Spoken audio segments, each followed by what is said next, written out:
কথা শুনবো, সব কথা শুনবো দিদমা। আমি কোনো কথার অবাধ্য হব না দিদমা, কোনো কথার অবাধ্য হব না।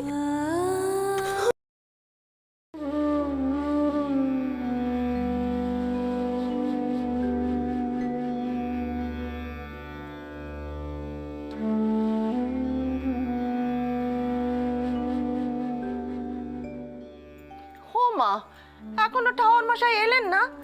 ও বড় নাথবো, যা না সুবলাকে পাঠা খোঁজ করতে।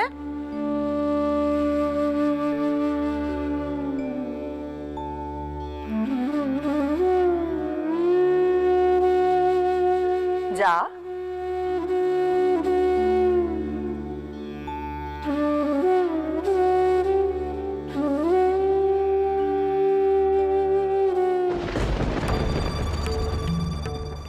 মা দেখুন,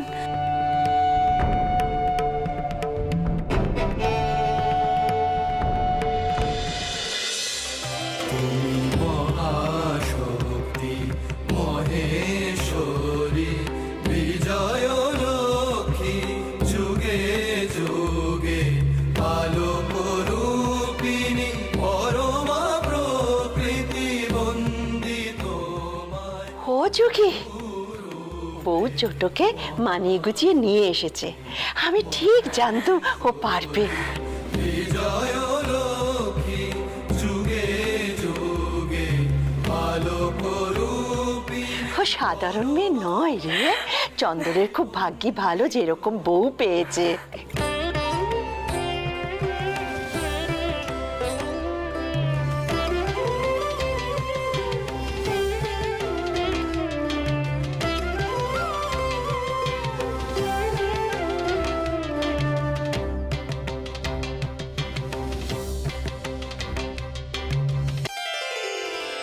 আমাকে এখানে কেন নিয়ে এলে নতুন বউ? আবার কি নঙ্গ দেখাতে চাও?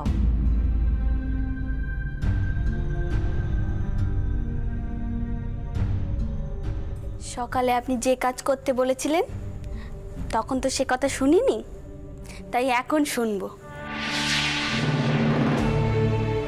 এখানে তো চন্দন নেই, তার পা ধোয়া জল খাবে কি করে শুনি? দেখো নতুন বউ, আমি তোমার ফুল ঠাম্মা নই। আমাকে নিয়ে তুমি যা খুশি তাই করতে পারবে। তোমার আসল মতলবটা কি সেটাই বলো দেখি। তুমি ছাড়া কেউ নেই গো আপন, ভ্রাতা ভগিনী দ্বারা পরিজন, কাতরে ডাকি সংকট কালে তুমি বিপদারণ, কাতরে ডাকি সংকট কালে তুমি বিপদারণ, তুমি বিপদারণ।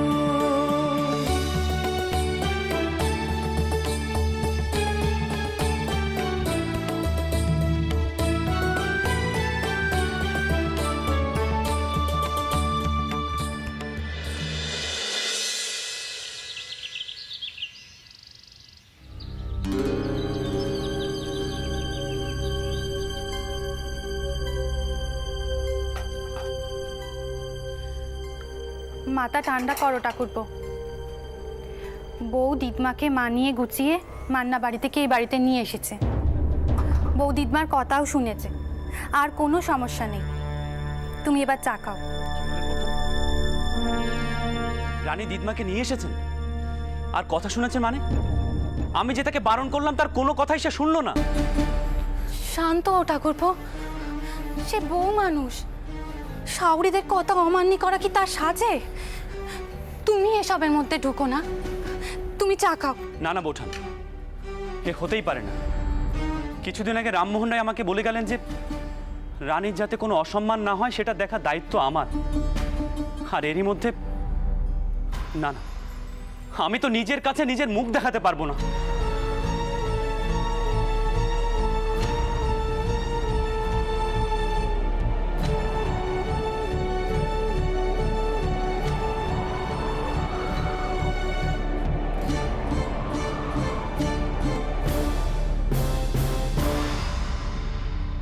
কিছু মনে করো না, এখন এ ঘরে ঢুকবো না এই ভেবেছিলুম, কিন্তু চন্দর যেভাবে পাগলের মতো ঠাউর ঘরের দিকে গেল, আমি আর না এসে পারলুম না। বলছি, পারলে না তো? হাত করতে পারলে না? আগেই বলেছিলুম। কিছু মনে করো না, আমি যাই, আমার আবার হাজার কাজ পড়ে রয়েছে।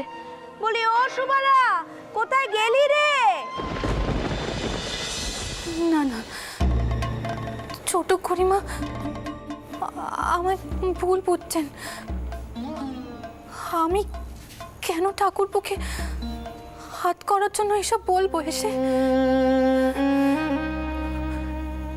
ঠাকুরপো তো আমায় কম চিন্তা করে না। হে জনার্দন, কেন এখন এমন বুকের ভেতরটা উতাল পাতাল করে? কেন? আমার শীতের সিঁদুরটা কি তোমার না কাটলেই চলছিল না ঠাকুর?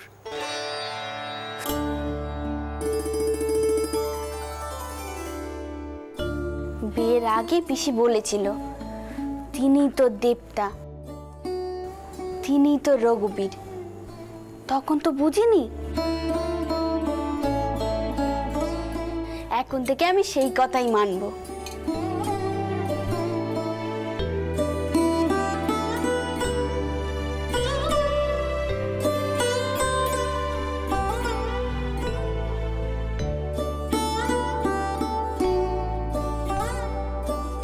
তিনি যদি আমার দেবতা হন, তবে তেনার চন্নামেরতেই খাবো।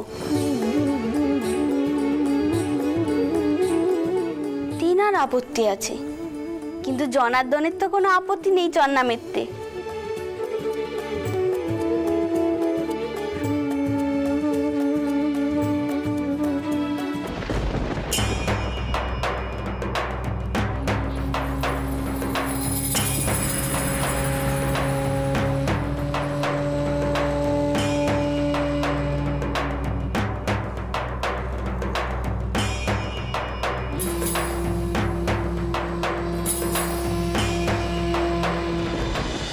চন্দর, এ কি করছিস তুই?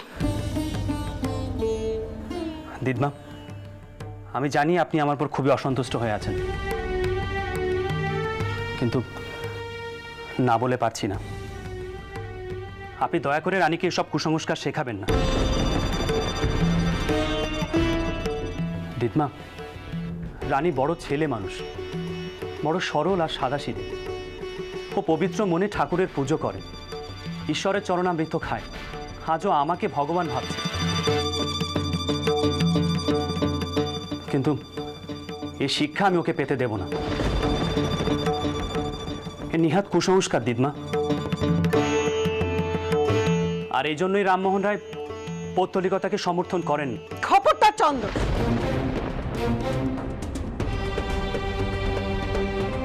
ঠাকুর ঘরে দাঁড়িয়ে তুমি ধর্মত্যাগের নাম নেবে না। আর তুমি যা করছো তার ফল কি জানো?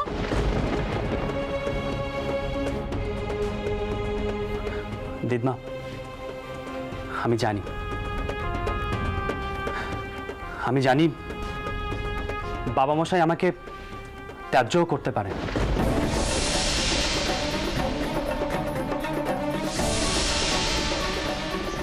হয়তো চিরকালের জন্য আমার মুখ দর্শন নাও করতে পারে, কিন্তু তাই বলে আমি রানীকে এসব কুসংস্কারের জাকাতলে পিষতে দেব না। চন্দর,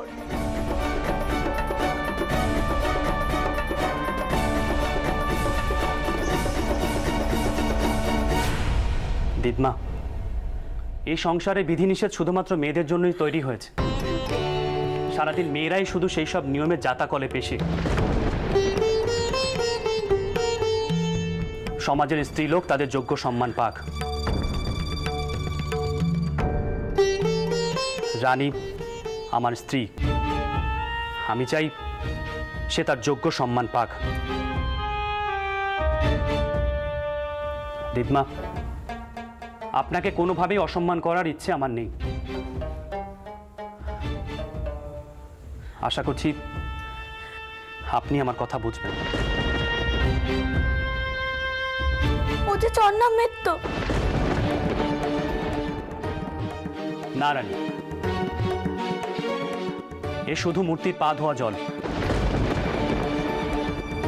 তুমি দেবতা ভেবে মূর্তির পা ধোওনি, তুমি ভেবেছ আমার পা ধোয়াচ্ছ। এ জল আমি তোমাকে কোনো দিনও খেতে দেব না।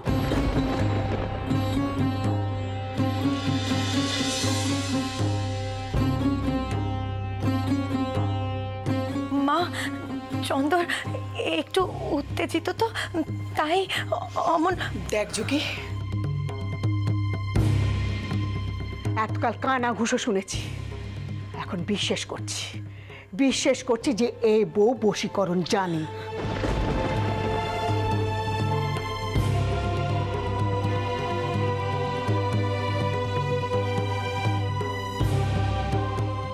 এই বউ আমার চন্দনকে বশ করেছে। কই, চন্দনের আগেও তো দুটো বউ ছিল, তখন তো আমি চন্দনের এরকম রূপ দেখিনি। না যোগী, এই বউকে ত্যাগ দিতে হবে।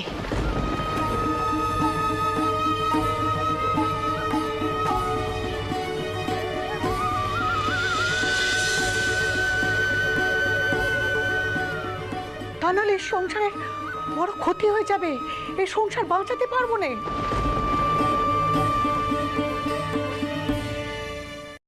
কি কইছো কি তুমি? ত্যাগ দিতে হবে? ঘরের নক্কি, ঘরের বউ, তাকে ত্যাগ দেব? আমি আর তোর সঙ্গে একটা কথাও কইতে চাইনি যোগী। বিক্রম কোথায়? বিক্রম, দাঁড়া ছোট, সবুর কর। বউ, তুই ঘরে যা, দেখ চন্দরের কিছু লাগবে কিনা। যা।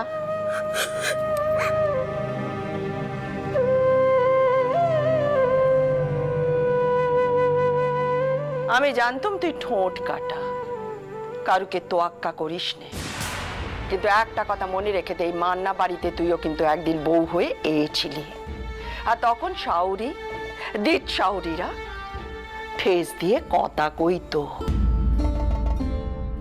কেমন লাগতো তোর? অনেক দিন আমার কাছে এসে তুই কান্নাকাটি করেছিস, আর এখন আজ তুই কিনা ওই কচি বউটাকে ত্যাগ করার কথা উচ্চারণ করলি। বড় গিন্নি, আমরা তখন মোহিনী বিদ্যে বশীকরণ জানতুম নি, এই মেয়ে তা জানে, আর এই মেয়েকে কোনো কথাতেই তুমি কাবু করতে পারবে না, এটা আমি বুঝে গেছি। সকাল থেকে আমার মনটা বড্ড ভারী হয়েছিল, এখন হালকা হয়েছে।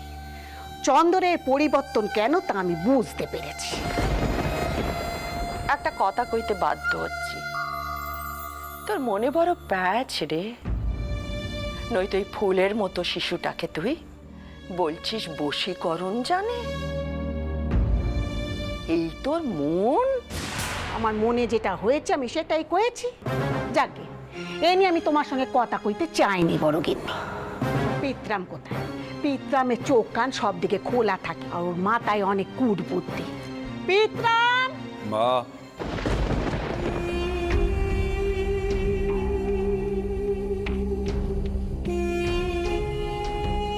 আপনি যেমন বলেছেন তেমনই হবে মা।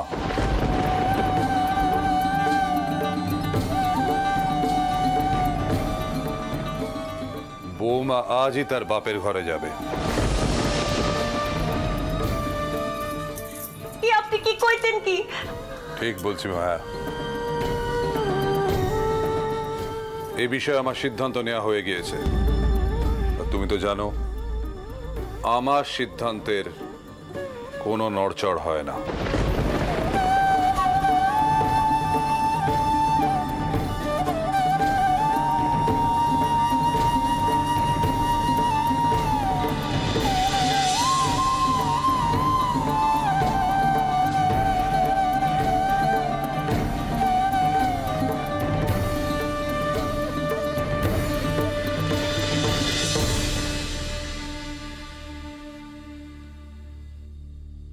কি হয়েছে রানী?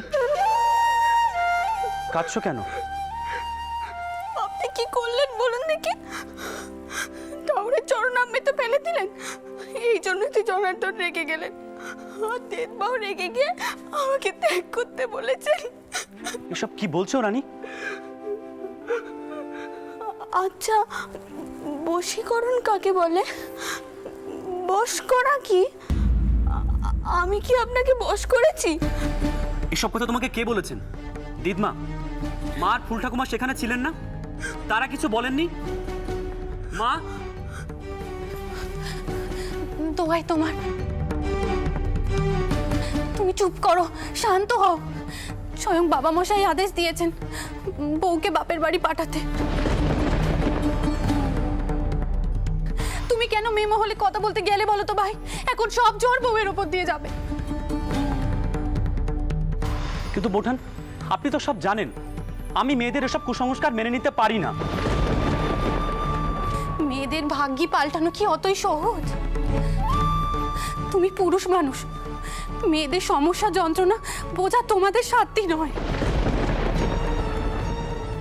ও বউ, বউ তৈরি হয়নি। বাবা মশাই বলেছেন তোকে হাটে বাপের বাড়ি যেতে। কি বলছেন বোঠান? বাবা মশাই নিজের মুখে কথা বলেছেন? না না, এ হতে পারে না। মা কোথায়? মা, মা। মা কিছু করতে পারবে না চন্দর, এ কর্তার সিদ্ধান্ত। তুই তো তোর বাবা মশাইকে চিনিস, তিনি নিজে যদি কোনো সিদ্ধান্ত নেন, স্বয়ং দেবতারও ক্ষমতা নেই সেই সিদ্ধান্তকে বদলাতে পারেন। এত বাড়াবাড়ি তুই না করলে পারতিস বাবা।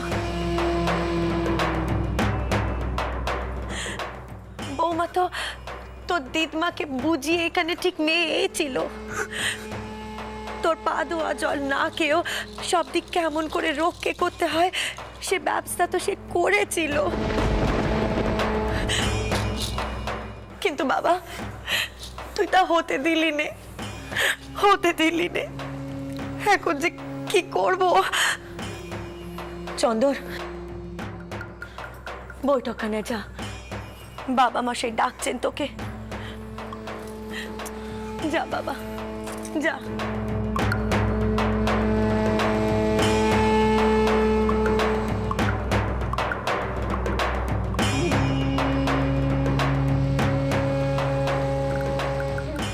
মারে,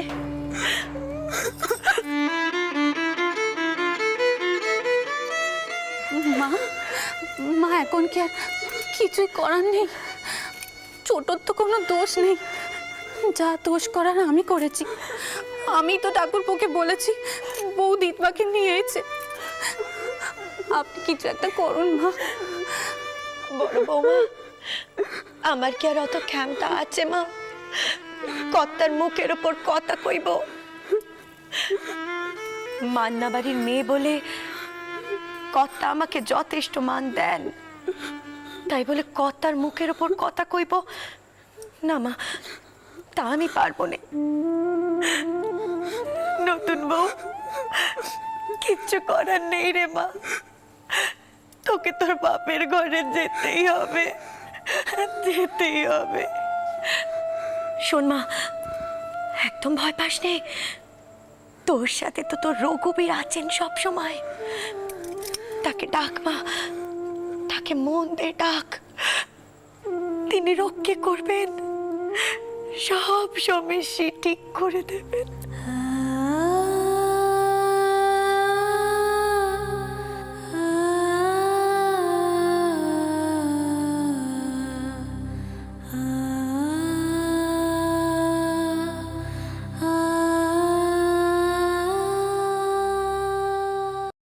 চন্দ্র, আমি তোমাকে সকালে যে কথাগুলো বলেছিলাম সম্ভবত তুমি সেগুলো মন দিয়ে শোনোনি।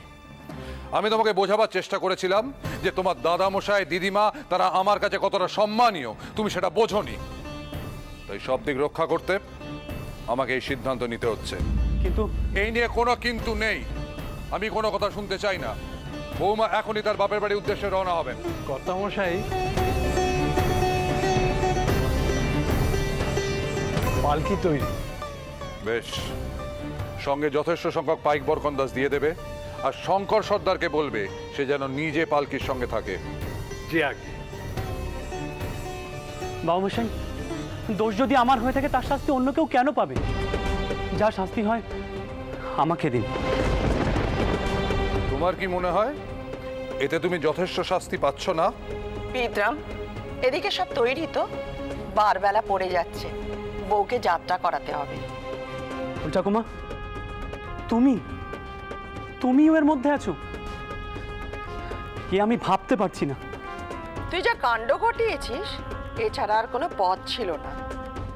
মান্না বাড়ির সঙ্গে সমস্ত সম্পর্ক ত্যাগ করবি বুঝি? ফুল ঠাকুমা, আমি কি কিছু অন্যায় বলেছি? তুই খুব ভালো করে জানিস তোর দিদমা, দাদামশাই, তাদের কত মান। তারা মান ছাড়া কিছু বোঝেই না। আর তুই, তোর কোনো কাণ্ডজ্ঞান আছে? কোথায় কি বলতে হয় সেসব এখনো শিখিস নি। বিদ্রাম, আর দেরি করা চলবে না, আমি আবার ওপাশটা দেখে আসি।